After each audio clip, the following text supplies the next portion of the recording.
Hello students, कैसे हैं आप सब? I hope you all are good and trying to do great in your life. So let's start our today's class. It's all about disorders of the adrenal cortex. Right. तो हमने last class में पढ़ लिया कि what is adrenal gland and what it is composed of, what kind of hormones it released. So let's start our today's class. It's about disorders of the adrenal cortex. क्या है? First one is Addison disease. ये क्यों होता है? Obviously disorder है तो मतलब भाई एड्रेनल कॉर्टेक्स अपना काम प्रॉपर तरीके से नहीं कर पा रहा है. It is unable to release its hormone in appropriate amount in which it is needed by the body. Right. तो इसका रीज़न क्या हुआ? Deficiency of mineralocorticoids and glucocorticoids. हमें पता है मिनरलोकॉर्टिकॉइड्स कौन रिलीज करेगा, कौन सा जोन रिलीज करेगा कॉर्टेक्स का. You know this thing that adrenal gland is composed of three components: capsule, cortex and medulla. In this class we are going to discuss about only cortex disorder. Right. तो यहाँ पे कि हमें सबसे पहला होता है zona glomerulosa. Zona glomerulosa releases these hormones, mineralocorticoids. तो अगर इनकी कमी हो जाए और glucocorticoids is released by zona fasciculata, right? This thing we have already discussed in the last class. अगर ये सही तरीके से सही अमाउंट में रिलीज ना हो then there will be one condition, right? There will be one situation will be created in our body which is known as Addison disease. So इसके symptoms क्या हैं? क्या क्या symptom नज़र आएंगे अगर ये disease किसी person में पाया जाएगा? तो first one is skin hyperpigmentation. Skin का color थोड़ा dark हो जाएगा, right? Then the second is gastrointestinal problem बहुत होंगी. Intestine से related और digestion से related problems बहुत नज़र आने लगेंगे, like nausea, diarrhea, vomiting, constipation, severe dehydration, all these problems related with our gastrointestinal, right? Gastric gland और intestine से related जो भी हमारे digestion से related problems हैं वो होने लगेंगी.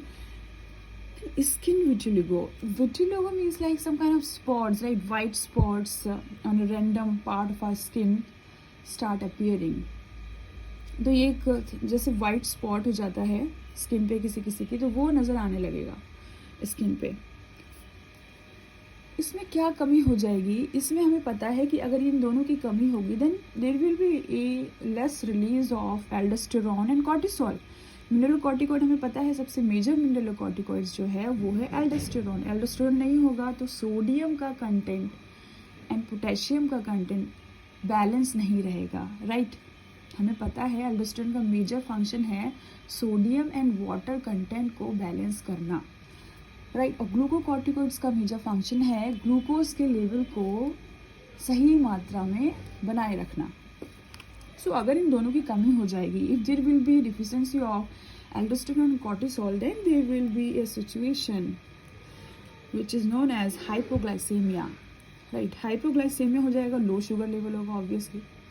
कॉर्टिसोल नहीं होगा तो शुगर लेवल कम हो जाएगा, ग्लूकोज राइट मेंटेन नहीं हो पाएगा ग्लूकोज का लेवल. लो बीपी लो हो जाएगा. High blood level of potassium, sodium ज़्यादा एब्जॉर्ब नहीं हो पाएगा, उसका रीएब्जॉर्प्शन नहीं हो पाएगा किडनी के द्वारा. There will be less reabsorption of sodium ion by kidney by tubules. So इसके अगेंस्ट में क्या होगा? उसका पोटेशियम का लेवल ज़्यादा हो जाएगा, ब्लड में ज़्यादा पाया जाएगा potassium ion. Low Na+, right? Sugar का level high BP, potassium high and low Na+. अगर लो है तो हाई पोटेशियम होगा. Fine. So this is all about Addison disease. Now coming to the Cushing syndrome. एक और syndrome पाया जाता है.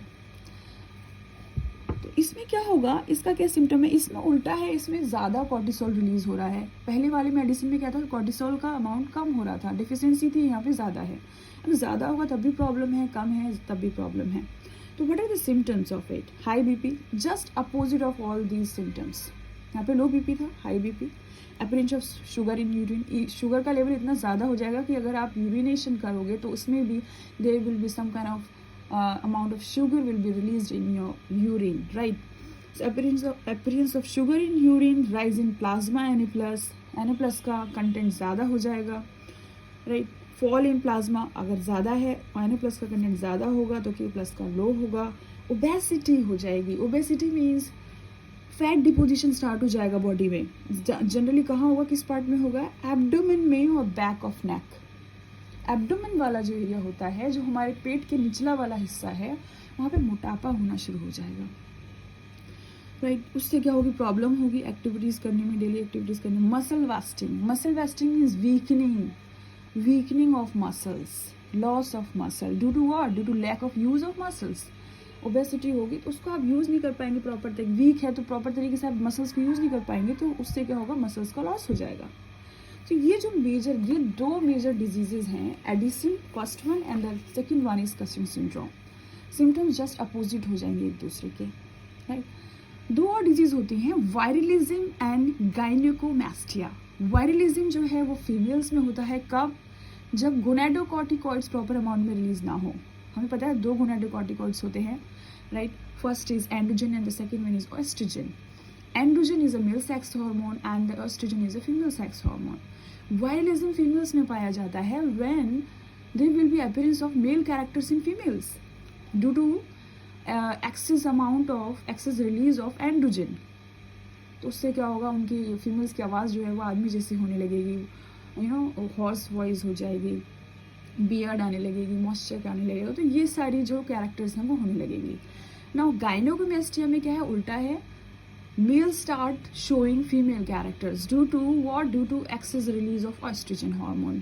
Males में हमें पता है एंड्रोजन ज़्यादा होना चाहिए, but despite of this in males which hormones start releasing in more amount, it is estrogen. तो जिसकी वजह से females के character males में आने लगेंगे, like enlargement of mammary gland and many other secondary sexual characters start appearing in males. So this is all about disorders of adrenal cortex.